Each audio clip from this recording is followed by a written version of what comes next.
بسم اللہ الرحمن الرحیم۔ السلام علیکم محترم ناظرین، سلطان صلاح الدین ایوبی کے سلسلے کی یہ 5ویں قسط، ان میں خوبصورت جوان عورتیں اور نوخیز دوشیزائیں بھی شامل ہیں۔ 2 ہفتے پہلے ہی میرا ایک دوست افتاقیہ آیا تھا۔ اس نے مقدس باپ اور بیٹے کی قسم کھا کر بتایا کہ ان علاقوں میں تمام عیسائیوں کی جان اور مال اور عزت و آبرو مکمل طور پر محفوظ ہے۔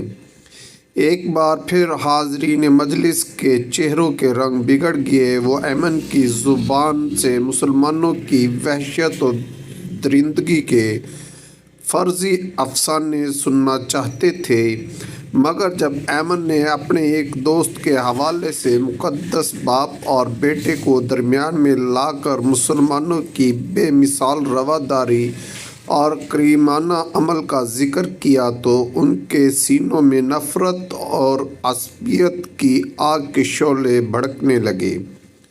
اس کے برعکس قیصر روم کے چہرے پر حیرت اور سکوت کا رنگ نمایاں تھا۔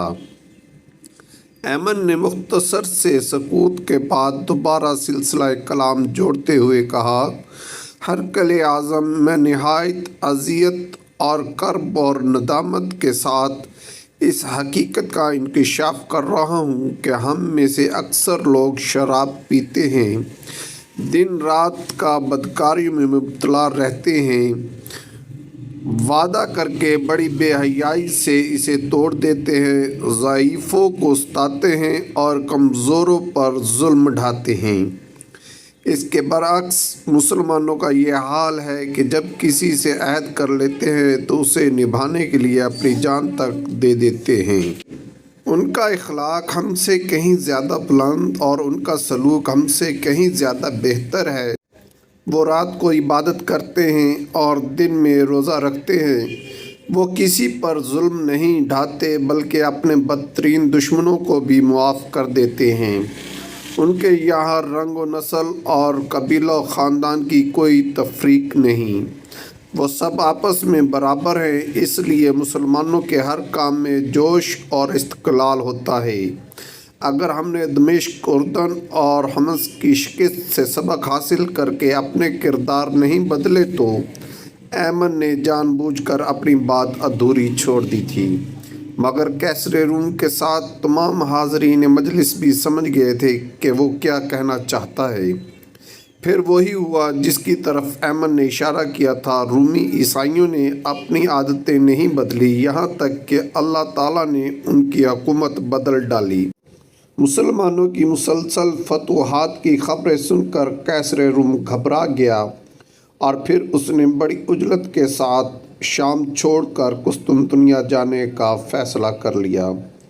جب افتاقیہ اور گرد و نواح کے عیسائیوں کو بادشاہ کے ارادے کی اطلاع ملی تو وہ قطار در قطار محل کے صد دروازے پر جمع ہو کر گریہ زاری کرنے لگے۔ یہ منظر دیکھ کر قیصر روم کی مذہبی غیرت نے جوش مارا اور پھر اس نے مسلمانوں سے مقابلے کا اعلان کر دیا۔ فوراً ہی برق رفتار قاصد ان علاقوں کی طرف روانہ ہو گئے جو قیصر روم کے زیر نگیں تھے۔ ہرقل اعظم نے تمام عیسائی حاکموں کے نام ایک ہی فرمان جاری کیا تھا، عیسائیت کو مسلمانوں سے شدید خطرہ لاحق ہے، صلیب تمہیں پکار رہی ہے۔ قیصر کے اس فرمان نے عیسائیوں کے مذہبی جذبات میں آگ لگا دی اور وہ طوفان برقوبہ کی طرح افتاقیہ پہنچ گئے۔ رومیوں کی پرجوش جنگی تیاریاں دیکھ کر لشکر اسلام کے سالار حضرت ابو عبیدہ رضی اللہ تعالیٰ عنہ نے اپنے تمام فوجیوں کو، افسروں کو طلب کر کے ان سے مشورہ کیا کہ اس صورتحال میں کیا حکمت عملی اختیار کی جائے۔ ہر افسر نے اپنے ذہن کی رسائی کے مختلف رائے پیش کی۔ بالآخر طویل بحث و تمہیز کے بعد امور جنگ کے سارے ماہرین اس بات پر متفق ہو گئے کہ مختلف محاذوں پر تعینات مسلمان سپاہیوں کو ایک مقام پر جمع کر لیا جائے۔ نتیجتاً تمام مجاہدین اسلام دمشق میں یکجا ہو گئے۔ اس کے بعد حضرت ابو عبیدہ رضی اللہ تعالیٰ عنہ نے مقبوضہ علاقوں کے عیسائی مردوں کو ایک طویل و عریض میدان میں جمع کر کے ان سے مختصر خطاب کیا۔ ہمیں افسوس ہے کہ ہم اپنی بے پناہ مصروفیات کے باعث تم لوگوں کی حفاظت کی ذمہ داری نہیں لے سکتے، اس لیے جزیہ حفاظتی ٹیکس کی ساری رقم واپس کی جاتی ہے۔ حضرت ابو عبیدہ رضی اللہ تعالیٰ عنہ کی تقریر سن کر تمام عیسائی رونے لگے۔ پھر جب لشکر اسلام دمشق چھوڑ کر اردن کی طرف جانے لگا تو سارے عیسائی اشکبار آنکھوں کے ساتھ یہ دعا کر رہے تھے، خدا تمہیں حفاظت کے ساتھ واپس لائے کہ تم اس زمین پر بسنے والوں کے لیے امن و سلامتی کا سائبان ہو۔ حضرت ابو عبیدہ رضی اللہ تعالیٰ عنہ نے اردن پہنچ کر رومیوں کا مقابلہ کرنے کے لیے یرموک کا میدان منتخب کیا۔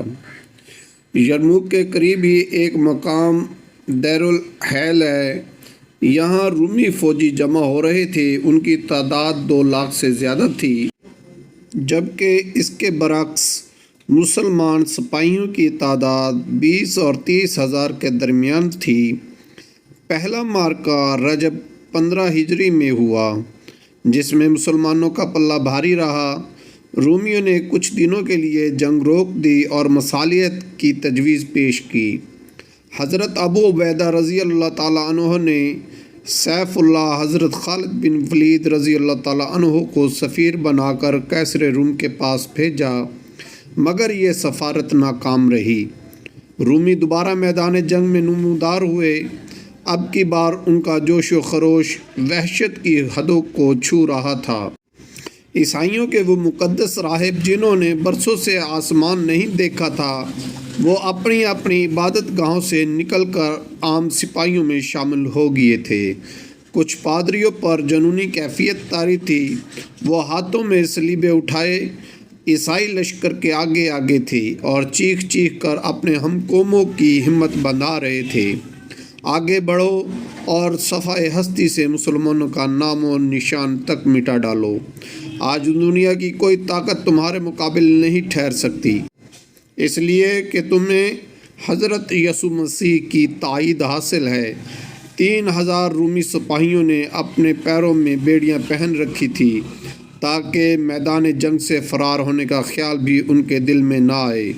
رومیوں کے یہ تیور اور انداز دیکھ کر حضرت خالد بن ولید رضی اللہ تعالیٰ عنہ نے نئے سرے سے اسلامی فوج کو ترتیب دیا اور مجاہدین کو 36 حصوں میں تقسیم کر دیا۔ ناظرین، ابھی یہ سلسلہ جاری ہے، آئندہ آنے والی قسطوں میں انشاءاللہ صلاح الدین ایوبی کے معرکے اور قسطنطنیہ اور دیگر جو فتوحات ہیں ان کا بھی ذکر آئے گا۔ یہ ابھی تمہیدی قسطیں ہیں، جو پہلے کے حالات و واقعات ہیں وہ بیان کیے جا رہے ہیں۔ شکریہ۔